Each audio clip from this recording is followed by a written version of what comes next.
Welcome back, everybody. Today, I'm going to teach you how to add HTML code in WordPress. This is incredibly useful when you need to embed custom elements, third-party widgets, or any specialized functionality that requires direct HTML insertion into your pages.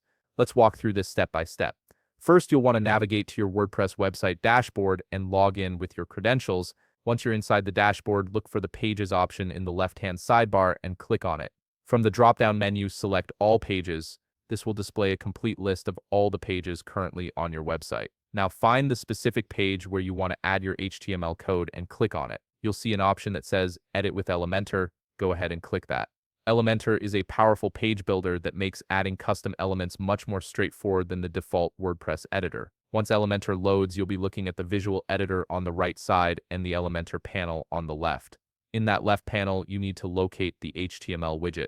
The easiest way to find it is by using the search function. Just type HTML into the search bar and the widget will appear. You'll recognize it by its icon, which looks like this: less than sign, slash, greater than sign. When you've found the HTML widget, simply drag it over to the section or column where you want your custom code to appear. Elementor makes this process visual and intuitive, so you can position it exactly where you need it on your page canvas. After placing the widget, click directly into it. You'll see a text area labeled HTML code.